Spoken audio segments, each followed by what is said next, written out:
Binary වල standard රිප්‍රසන්ටේෂන් එක. IEEE කියලා මේක කියවන්නේ. IEEE ගන්න නෑ. එතකොට ඊ අකුරු ගන්න කියා ගන්න බෑ කීයද කියලා. ඌ ඒකෙන් කතා කරන එකක් නම් IE වගේ. හිමින් කතා කරන එකක් නම් තව ඇදෙනවා. ඒකින්ද IE ගන්න IEEE 754 මේ 754 කියන්නේ ස්ටෑන්ඩඩ් එකේ නම්බර් එක. දැන් ISO ගන්නකෝ. ISO 9001 9002 ඒ ස්ටෑන්ඩඩ් එකේ නම්බර් එකක් තියෙනවා. ඒ සර්ටිෆිකේෂන් එකේ ඒ අංකෙන් කියන්නේ මොකක් හරි අඳුන ගන්න තියෙන එක. IEEE එකේ එක එක නම්බර්ස් තියෙනවා. දන්න Wi-Fi වලට IEEE එකෙන් කියන්නේ 802.5 කියලා. නෑ 11 කියලා. ඒ කියන්නේ 11 කියනවා. 802.11 මේකේ තේරුම කොහේ හරි දැක්කොත් ඔයා කොහේ හරි ගෙදර තියෙන ඉලෙක්ට්‍රොනික ඉක්විප්මන්ට් එකක මොන හරි ෆෝන් එකක් වෙන්න පුළුවන් රවුටර් එකක් වෙන්න පුළුවන් සමහරට ඔයා ඩිවයිස් එක දන්නේ නැහැ මොකක්ද කියලා. දන්නේ නැති ඩිවයිස් එකක 802.11 කියලා ගහලා තිබුණොත් මොකද්ද මේකේ තේරුම? ඒකේ Wi-Fi තියෙනවා කියන එක. ඒක පේන්නේ නැහැ කොහෙවත් ගහලා. මේකේ තේරුම Wi-Fi කියන එක. Wi-Fi වලට කියන ස්ටෑන්ඩඩ් නම්බර් එක තමයි 802.11. පැහැදිලිද කියන එක? ඔව්. රවුටර් එකේ ගෙදර ගිහින් බලන්න ගෙදර රවුටර් එකේ ගහලා ඇති. ගෙදර රවුටර් එකේ අනිවාර්යෙන් ගහලා ඇති. රවුටර් එකේ ස්ටිකර් එක බලන්න 802.11 කියලා. ඒ කියන්නේ ඒ රවුටර් එක හදලා තියෙන්නේ IEEE ස්ටෑන්ඩඩ් එකට. හරිද? ඒ නිසා බය නැතුව ඒ රවුටර් එක අනිත් ඒවාට කනෙක්ට් කරන්න පුළුවන් කියලා. නැත්තම් මෙහෙම හිතන්නකෝ රවුටර් එකේ ෆ්‍රීකවන්සි එක වෙනස් නම් අතිපණ්ඩිත කට්ටිය කතා කරන්න එපා අනිත් අයට අහන්න දෙන්න.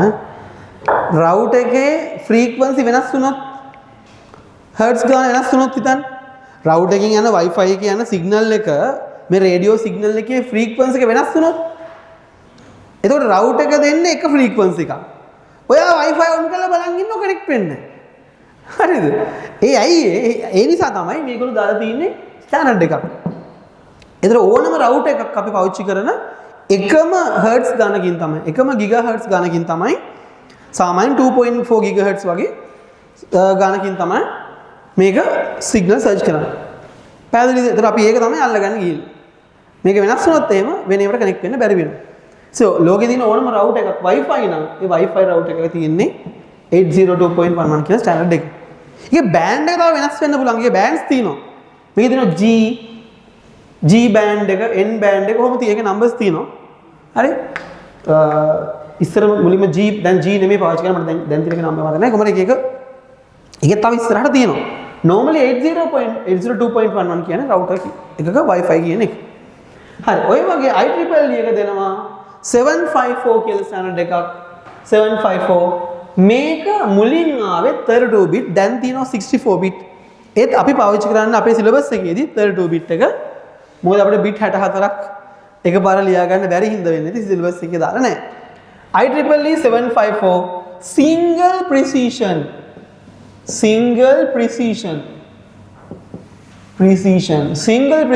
single කියන ඒක නියමාර්ථ කියලා single precision 32 bit method IEEE 754 single precision single කිව්වොත් IEEE 754 ඒක නියමාර්ථ bit 32ක ක්‍රමයක් මේ හරිද බලන්න මේ වැඩි ඉස්සෙල්ලා හොඳට ඔන්න බලන්න වැඩි මෙහෙනම් මේක කතාවේ හැටියට binary numbers මෙතනින් එහාට පෙන්වන්නේ කොහොමද කියන්න bit 32 කිය. තව ක්‍රමයක් තියෙනවා IEEE 754 double precision 64 bit method කියලා. ඒක සිලබස් එකේ නෑ. හරි? අපි බලමු කොහොමද මේකේ නම්බර් එකක් පෙන්වන්නේ කියලා. මේකෙදි ඉස්සෙල්ලාම නම්බර් එකට දෙනවා bit 32ක්. 1 2 3 4 5 6 7 8 9 10 11 12 13 14 15 16 17 18 19 20 21 22 23 24 25 26 27 28 29 30 31 ඔන්න මම bit 32 ඇඳගත්තා. ඔයාලට මම කලින් දෙයක් කිව්වා. නම්බර් එකකට තියෙන කොටස් තුනක් මොනවාද? sin එකයි, exponent එකයි, මැන්ටිසා එකයි කියලා කොටස් තුනක් තියෙනවා කියලා කිව්වා. හදමුද කෙලින්?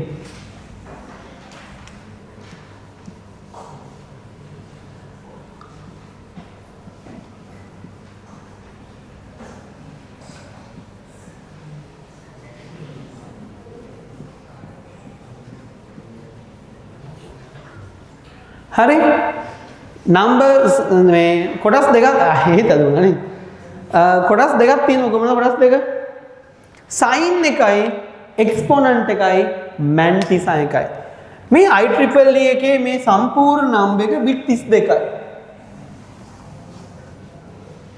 මේ සම්පූර්ණ එක බිට් 32යි 32 බිට් මේ 32 බිට් වලින් පළවෙනි බිට් එක වෙන් කරනවා sin එකට කලින් වගේමයි sin එක පොසිටිව් නම් මේ බිට් එක 0යි sin එක නෙගටිව් නම් මේ බිට් එක 1යි ඒක අර sin බිට් ක්‍රමයේ වගේ තමයි ඊළඟ බිට් 8 බිට් 1යි 1 බිට් 1යි ඊළඟ බිට් 8යි ඊළඟට බිට්ස් 8යි ඊළඟ 8 bits පාවිච්චි කරන්නේ මොකටද එක්ස්පොනන්ට් එකට එක්ස්පොනන්ට් කියන්නේ සිංහලෙන් මේ sin කියන්නේ ලකුණ එක්ස්පොනන්ට් කියන්නේ සිංහලෙන් බලය කියන එක පව එකට පව එක එක්ස්පොනන්ට් කියන්නේ පව එක ඊළඟ bit 23යි 1යි 8යි 23යි ඊළඟ 23 bit පාවිච්චි කරන්නේ අපි මොකටද මැන්ටිසා එකට මැන්ටිසා කියන්නේ දශම කොටස දශමාංශය කියන එක දශම කොටස කියන එක sin එකයි එක්ස්පොනන්ට් එකයි මැන්ටිසා එකයි එහෙම තමයි හැදෙන්නේ දැන් ඒ තුන හැබැයි වෙන වෙනම හොයා ගන්න ඕනේ මේකෙදි කොහොමද හොයාගන්නේ හොඳට බලා ගන්න මේ ක්‍රමය ටිකක් බලාගත්තා නැත්නම් අමාරු වෙන්න පුළුවන් හරි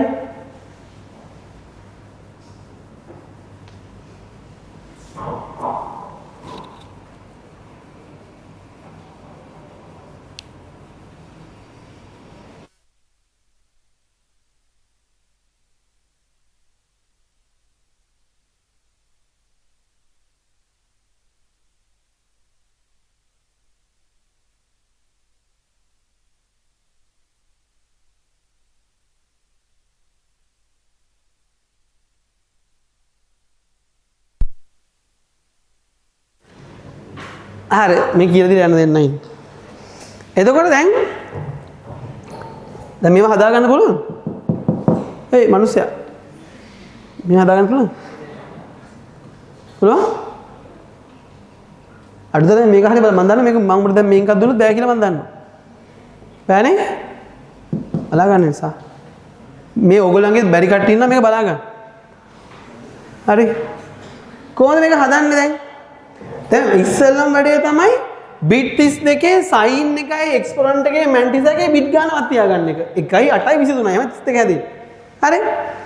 දැන් අපි ගමු එක්සැම්පල් එකක්.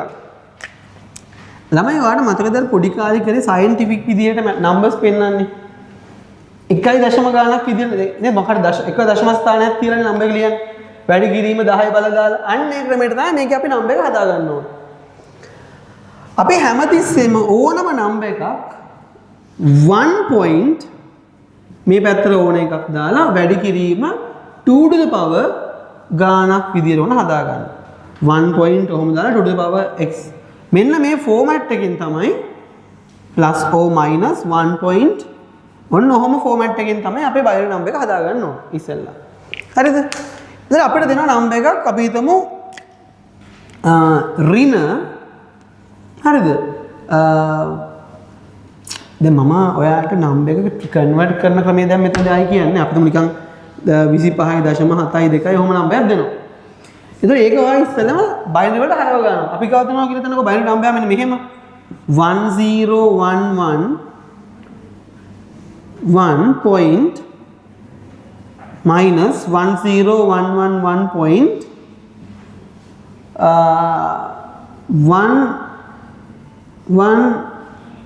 101 කියන්නේ ඔන්න මගේ බයිනරි නම්බර් එක. ඔතන එක්සැම්පල් එක. අපි මේ නම්බර් එක මේ ෆෝමැට් එකට හදා ගන්න ඕනේ ඉස්සෙල්ලා. හරි? මේ නම්බර් එක මේ ෆෝමැට් එකෙන් තියාගන්න. ඒ කියන්නේ 1 ගානක් වෙන්නවා. හරි? මොන බලන්න හදන විදිය. මේ පොයින්ට් එක මං ගියනවා මෙතනට 1 2 3 4ක් ගියනවා. 4ක් ගෙනාවම 1.01111101 එහෙම තියන්න පුළුවන්ද? බෑ. පොයින්ට් එක ගෙනිච්චනම් කියන්න ඕන මොකක්ද උනේ කියලා. වැඩි කිරීම 2 to the power මේක 10 පාද නෙමෙයි මේක දෙකේ පාද. එතකොට 1 2 3 4ක් ගියානේ. මෙහාට ආවනම් 2 to the power 4. බැරි වෙලාවත් පොයින්ට් එක ගියේ මේ පැත්තට නම් එතන මයිනස් පවර් යනවා. හරි? දැන් මේ පැත්තට තිත ගියා නම් තිත දකුණු පැත්තට ගියොත් ඍණ බල වලින් තමයි යන්නේ. තිත වම් පැත්තට ගියොත් ධන බල වලින් යනවා. ඒක මම වෙනම ලියන්නම් මෙතන කොටුවක් දාන්න. පොයින්ට් එක මෙහෙට ගියොත් පොසිටිව් පවර්ස්. පොයින්ට් එක මෙහෙට ගියොත් නෙගටිව් පවර්ස් තමයි යන්නේ. හරිද? දැන් පොයින්ට් එක ආවේ මේ පැත්තට. මෙහෙට ආපු නිසා plus 2 to the power 4. දැන් අපේ නම්බර් එක අපි හදාගත්ත සෑහෙන දුරකට. මේක දන්නවනේ. මොන බලන්න. දැන් මම මේක ඍණ නිසා මේක 1 කරනවා. මුල්ම වැඩේ ඒක. දැන් මට sin එක හම්බෙලා තින්නේ. ඒක මැන්ටිසා එකක් හම්බුණා. මෙන්න මැන්ටිසා එක. ඒකත් ගොඩ. මැන්ටිසා එක හම්බුණා. මේ තියෙන්නේ මැන්ටිසා එක. දශම කොටස හරිය. මැන්ටිසා එක මෙතන මාක් කරන්න. 0 1 1 1 0 1 1 1 1 1 0 1 1 1 0 1 ඉතුරු ටිකට බිඳු දා ගන්න 23 පිරෙන්න. හරි? මැන්ටිසා එක ආවනේ 0 1 1 පහයි 0 1 පහයි 0 1 ඉතුරු ටික බිඳු දා ගන්න. ඔන්න මැන්ටිසා එකත් හරි. sin එකත් හරි. මැන්ටිසා එකත් හරි. එක්ස්පොනන්ට් එක විතර ප්‍රශ්නේ තියෙන්නේ. මොකද කරන්නේ? අපිට එක්ස්පොනන්ට් කියනකොට හින්ට් එකක් තමයි 4. 4 මේක දාන්න මෙතන දාන්නේ නැහැ. 4 මේ බයින්ඩ් කරලා දාන්නේ නැහැ. අපි 4 හදා ගන්නවා මෙන්න මෙහෙම. හරිද? මෙන්න මේ 4 කියන එක තමයි ඇත්තටම එක්ස්පොනන්ට් එක. හැබැයි යාව දාන්නේ මෙන්න මෙහෙමයි. for exponent කොහොමද ඒක හදාගන්නේ මෙන්න මෙහෙම. අපිට හැමතිස්සෙම තියෙනවා මේ වගේ ඕනම ප්‍රශ්නකදී මේක. හැමතිස්සෙම තියෙනවා එකේව 7ක් කියලා නියතයක්.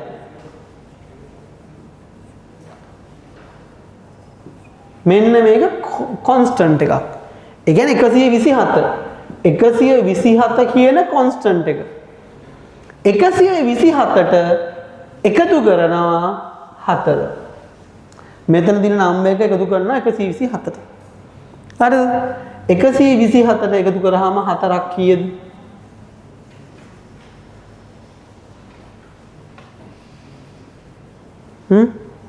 අපි ඕන ඩෙසිමල් එකම හදාගමු. 127ට 4ක් එකතු කරනවා 131යි. 131යි නේ? ඔව්. එතකොට 127ට 4ක් එකතු කරාම 131යි. 131 කියන්නේ ඩෙසිමල් වලින් බයිනරි වලින් 131 හදා ගන්න 128යි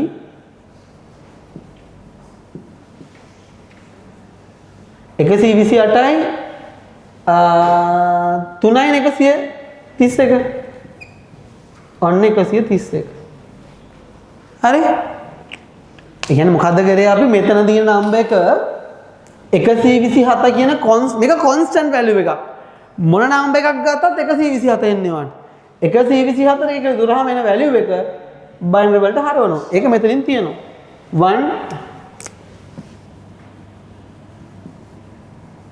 0 0 0 1 1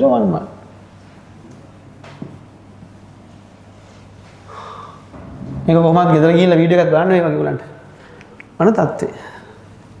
ගොඩක් කරලා නැහැ ප්‍රැක්ටිස් එක තාම අමතක කරලා මේ. හරි? මම ආයමත් කරපු වැඩේ පෙන්නන්නම්. මොකද්ද කරේ? දෙන නම්බර් එක 1 පොයින්ට් ගානට හදාගන්න. 1 පොයින්ට් ගානක් විතර හදාගන්න. කරලා එතකොට ඔයාට එහෙම හදාගත්තම ඔයාට සයින් එකයි මැන්ටිසා එකයි විතරක් හම්බ වෙනවා. සයින් එකයි මැන්ටිසා එකයි හම්බ වෙනවා. එක්ස්පොනන්ට් එක ගන්නවා මොකද කරන්නේ? අර 2 to the power ලියපු ඉලක්කම 127 එකතු කරනවා. ඒ එන උත්තරේ බයිනරි වලට හරවනවා. එච්චරයි. හරි? ටිකක් හදන් යද්දි තේරෙයි. දැන් ලියා ගන්න බෑ නෝට් එක. හෙඩින් එක ලියාගත්තද? නැද්ද? හරි ෂෝ. IEEE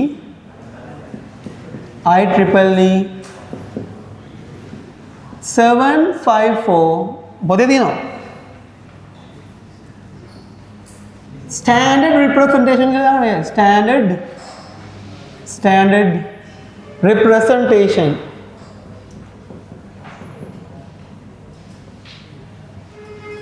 ලියන්න සීලවිල් ළමයි. IEEE 754 මුලට කොහොමද යනවා? සම්මත අංකණය. සම්මත අංකණය. වරහන් ඇතුලේ තමයි ඔයාලා ලියාගන්නේ 32 bit single precision කියලා. 32 bit single precision කියලා වරහන් ඇතුලේ ලියාගන්න. IEEE 754 standard representation. IEEE 754 සම්මත අංකණය.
ඉක්මනට හදන්න.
හරිද?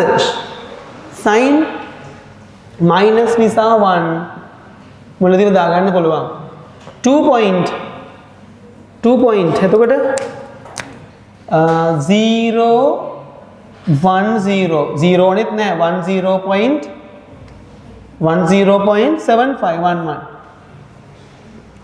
ඔහොම ලියා ගන්න බෑ. දැන් normally තියෙන 2 to the power into 2 to the power 0 කොහමද තිබුණේ? දැන් මොකද වෙන්නේ? මේ තිත මෙහාට ගේන්න 1.011 into 2 to the power තිත මෙහාට ගෙනිච්චම 1 වෙනවා. හරි? දැන් මයිනස් නේ. මයිනස් හරි. මැන්ටිසා එක 1 1 විතරයි. මැන්ටිසා එක 1 1 නෑ 0 1 1 නේ. මැන්ටිසා එක 0 1 1. එක්ස්පොනන්ට් එක එකනේ 127ට එකක් එකතු කරාම 128යි. මෙන්න මේක 1 වෙනවා විතරයි. හරිද? හරි. හරියට උසන්? හොඳයි. දෙවැනි එක මේ තිත මෙහාට ගේන්න 1 2 3ක් එනවා මේ පැත්තට එන්න 1.0011101 into 2 to the power කීයද 3ක් ආවනේ 3 ප්ලස් එකක් පොසිටිව් එකක් ඒ කියන්නේ සයින් බිට් එක බිඳුවමයි හරි එක්ස්පොනන්ට් එකේ බිට් 8 මැන්ටිසා එකේ මැන්ටිසා එක මේ තියෙන්නේ මේ මැන්ටිසා එක හම්බුණා 0.2යි 1.3යි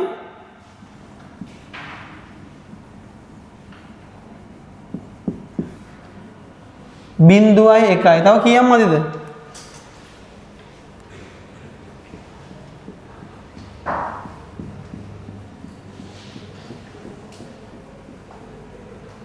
වැරදිච්චර ඕනේ 2 3 5 2 7යි 10යි 13යි 16යි 19යි 20යි 21යි 22යි 23යි මෙන්න මැන්ටිසා එක මේ සයින් එක එක්ස්පොනන්ට් එකේ බිට් 8 කොහොමද වෙන්නේ 3 27යි 3යි 30යි හරි මේකෙන් 30 පෙන්නන්න 127යි 3යි 130යි 128යි 2යි 130යි හරි අය good අන්තිම එක තිත යන්නේ දැන් මෙහාට 1යි 2යි 3ක් යනවා 1.101 into 2 to the power minus 3 වෙනවා minus power આવොත් මේක පැත්ත ලේසි වෙනවා අපිට දැන් මේක පොසිටිව් නේ මෙතන පොසිටිව් හැබැයි sin bit එක බිඳුවමයි අනිත් bit 8 පියාගමු මැන්ටිසා එක 101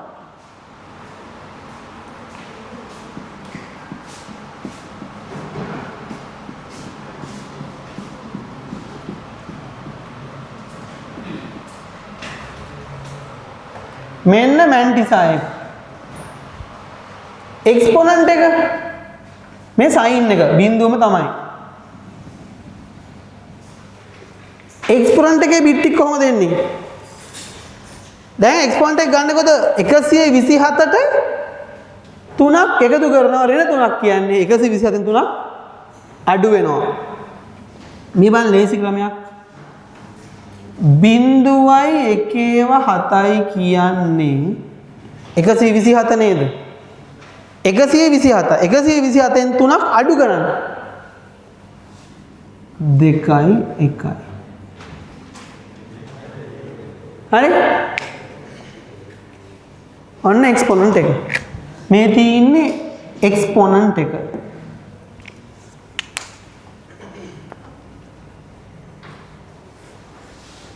කො එකත් හරියයි good තුනම හරියයි වැදුනානේ ඇයි අර මයිනස් පව එක කේස් වුණා මොකක් හරි වුණා ඕගොල්ලෝ මයිනස් පව නිසා අතන්ට 1 දාගත්තා ඒ තුනා හරි අඩුපාඩු හදාගන්න හෝම්වර්ක් තියෙන ටියුට් එකේ ටියුට් එකේ එක ප්‍රශ්නයක් අරගෙන අනිත් ටික ඔක්කොම කරන්න පුළුවන් මොකක්ද මේ ප්‍රශ්නේ අර මම ගත්තා පෙරලා ටියුටෝරියල් ක්වෙස්චන්ස් කියන තැන අපි ෆස්ට් 3 ඉවරයි 1 2 3 තුනම ඉවරයි 4 කරන්න බෑ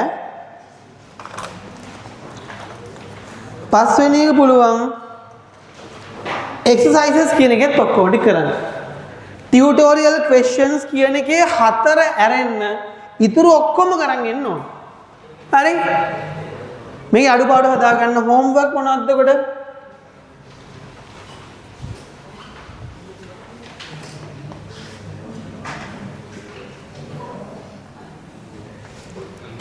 අඩුපාඩු හතරයි තාම හදාගන්න. homework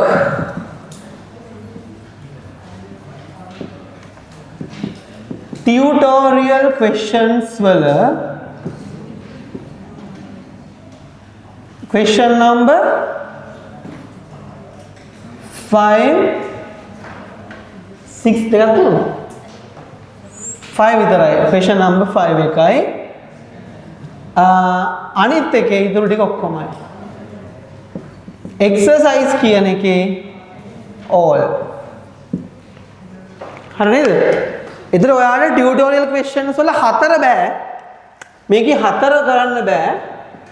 4 එපා. 4 එන්න අනිත් ඔක්කොම මේ වෙද්දි full complete වෙන්න ඕන. ඒ කියන්නේ tute එකේ මොනවාක්වත් ඉතුරු වෙන්න බෑ. හරි? මම බලනවා homework කරලා තියලා පුළුවන් විදිහට try කරන්න. මම හැමෝටම පුළුවන්. දැන් නෑ. හරි එහෙනම් bye. ලබන සතියේ වැරදිලා උදේ දුවන් ඉන්න එපා. කොහොමද ඉස්කෝලේ නේ? සාමාන්‍යයෙන් හවස ක්ලාස් එක 7ට ඉවරයි. කියන්නේ 5 වෙද්දි පටන් ගන්නවා. 7යි 5 7යි 10 වෙද්දි ක්ලාස් එක ඉවරයි. රැ වෙන්නේ නැහැ. හරි? හරි. ඒක මම තියාගන්න. එහෙනම් ඔයගොල්ලෝ 5යි කාලෙට නෙමෙයි දැන් එන්නේ. 5 වෙද්දි ක්ලාස් කරේ ඉන්නේ. මෙතන 5 වෙද්දි කාඩ් මාක් කරලා ඉන්න. හරිනේ? bye bye.